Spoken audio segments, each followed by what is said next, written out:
はい、知りませんでした。東出さんの結婚は。はい。東出さんの結婚は、寝耳に水というやつで、僕は全然知らなかったんですけど、ただ、勝手な僕の思い込みなんですけど、フランスで育った子供っていうのは、割と共同親権なので、離婚しても、その後親とは離れないし、新しく再婚しても、別に再婚した後の子供とかと一緒にこう、和気あいあいと、バカンスだったりクリスマスとかで遊んだりするもんなので、フランス文化で育っちゃうと、離婚した後の親が再婚してるとか、他に子供がいるとか、あんま気にしない人多いっすよって話をしたんですよ。だいたいクラスに一人ぐらいは母親が違う兄弟と一緒に暮らしてる子供がいたりとかっていう感じなんですよね。だいたい3%ぐらいなので。なので、日本的な考えで考えなくてもいいんじゃないのっていう話は確か僕したんですよ。ペルーかなんかで。なので、それの影響が仮にあったとしたら、今なんか世間でちょっといろいろ叩かれているのも、僕の影響もあるのかなと思って、まあ、とはいえ東出さんは自分で物事を決める人だと思うので、なので、ご自身で判断されたということなんじゃないかなと思うんですけど、ただ別にね、もう離婚してるんだから、誰と結婚しようが、別におめでとうでいいんじゃねって思うんですけどね。離婚してない人が他の女の人と子供作りましたってなると、なんかすげえなとは思うんですけど、もう離婚してる人が別にね、結婚するのは別に自由なので、で、少子化の昨今ね、子供いっぱい作るタイプの人が子供を作ってくれた方が、社会にとってはいいんじゃないかなと思いましたけど。こんばんは。ひろゆきさん、東出さんの過去のスキャンダルを時々いじったりしますが、旗から見てると東出さんって性欲が異様に強いとか遊び人とかよりガチ恋をしやすいロマンティック要素が強い人にいます。まあ、イケメンでモテるから相手してあげてるだけなのかもしれませんが、ひろゆきさんから見て東出さんって旅をする中でどんな人に見えましたか？いや、モテるよ、あの人は。だから東出さんの、やっぱ男の人でも周りにいる人は、やっぱ東出さんいい人だよね、真面目だよねって思っちゃうんですよ。どんなところでも結構ちゃんと気を使ってくれるし、だから男友達も多くなるし、女友達もやっぱり東出さんと仲良くなりたいよねって思っちゃうんですよ。で、それが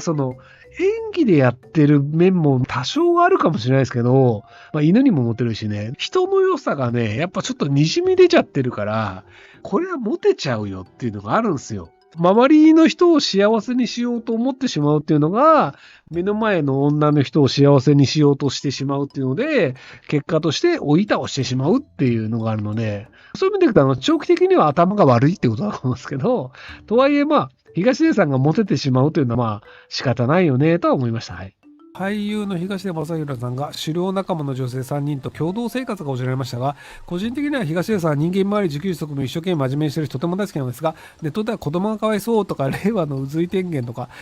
これが異次元の少子化対策と言われたりしますが、ひろゆきさん番組の一緒に旅をしたこともある東出さんに対してどう思われますか？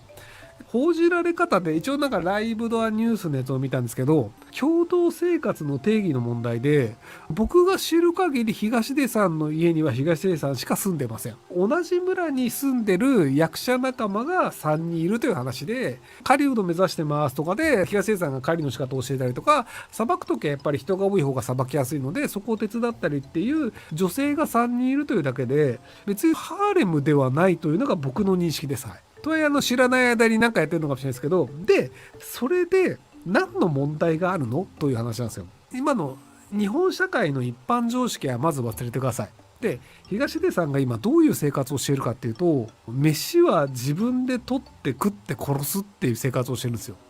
一般常識で言えば肉というのは仕事をして稼いでそのお金でスーパーで買って食べるものなんですよ。でも東出さんっていうのは動物を殺して食う、野菜は近所の人からもらうっていう動物としての生活をベースにし始めてる人なんですよね。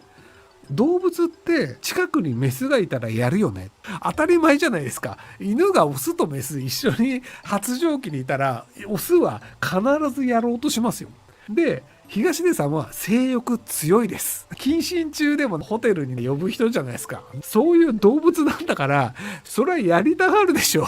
で、別に女の子は寄ってきてるわけだから、なので別に被害者もいないじゃないですか。そういう人なので、僕被害者がいない限り好きにすればいいよねって思うんですよね。それがなんかおかしいよねって一般常識で言いたがる人はいるとは思うんですけど、困ってる人もいないし、被害者もいないし、やりたいんだったら好きにやればっていうことなので、なんか他者がそれをどうこう言う問題ではないと思うんですよね。なので、まあ、結局人間は動物なので、動物っていうのはそういうもんだよねって話なので、動物で居続けるというのも別に日本の法律上問題ないんですよ。都会の社会常識で言ったらおかしいかもしれないですけど、でも日本の法律上、都会の社会常識とは違って、動物として生きるというのは許すってなってるので、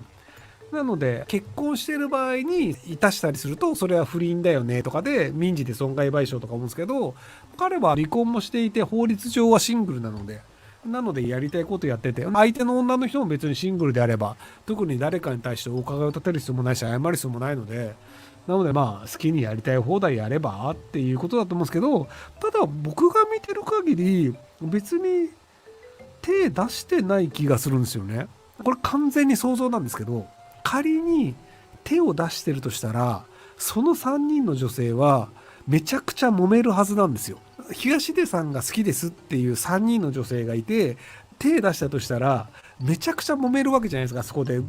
誰がどうたらみたいな、振られただの、惚れたの、腫れたの。なので、多分、あの仲の良さを見ると、手を出してないのではないかという気がするんですよ。まあ僕の想像ですよ。3人ともに手を出して、月曜日の妻、火曜日の妻、水曜日の妻みたいに、一夫多妻制の国の人みたいにやってる可能性もあるんですけど、なんか僕が見る限り手を出してたらあの距離感ではないなって思うんですよね。手出してる男性と女性の距離感ってあるじゃないですか。僕、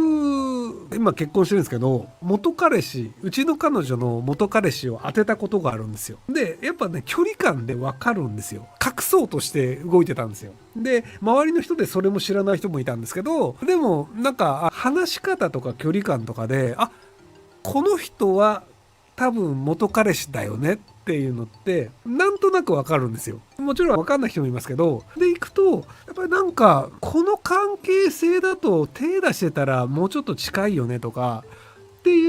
うこのタイミングで敬語を使うんだとか、酒飲んでる時はタメ口だけど、でもなんか突っ込む時の叩き方の距離感違うよねとかっていうのもなんかあるので、間違ってるかもしれないですよ。思い込みかもしれないですけど。東出さんとは毎晩や部屋で飲み会を開いてるきましたが、話せる範囲で裏話はありますか？でも大体飲みの話で酒飲んだ後に本当にどうしようもない話をしてましたね。一部だけ使われたんですけど、結婚できねえわって東出さんが言ってたと思うんですけど、やっぱり結婚に向いてないんだと思うんですよね。悪いことを頼まれた時にやってしまうって言い方を僕はしたんですけど、人がいいので、目の前の人が困っててお願いをしたら、それを手伝うのが当たり前だという価値観だと思うんですよ。女の子が、じゃあ、このスポーツを手伝ってくださいって言った時に、ベッドの上でやるスポーツを手伝ってあげちゃう人なんですよね。目の前の人を幸せにするのが良いことであるというふうに感じてしまう人だから。で、もちろんその結果、今目の前にいない人が不幸せになるということが多分見えてないんですよね。目の前のこの状況で目の前にいる人たちが飲み会とかで幸せになって楽しくなればいいよね。じゃあ、料理をします。もう目の前でお腹空いてる人がいるんだったら、料理俺が作った方がいいよねっていうので、言っちゃ悪いですけど、近視眼的なんですよね。っていう人だなっていうのが僕は思いました。それがいい悪いは別にして、人によってはいいというし、人によっては悪いという。だからヤクザなんだよね。身内には超優しいけど、身内じゃないってやつにはものすごいひどいことをするじゃないですか。でもヤクザもヤクザなりの倫理観なんですよ。東出さんは東出さんの倫理観っていうのもあって、人間も大事だし、動物も大事だし。で、目の前にいる動物を大事にするし、目の前にいる人間も大事にするっていう、倫理観が一般的な人間とは違うっていうことなのかなと思うんですけど、一般的な日本人とは違うって言い方かな。ご視聴ありがとうございます。今回の動画はこちらからの切り抜きになります。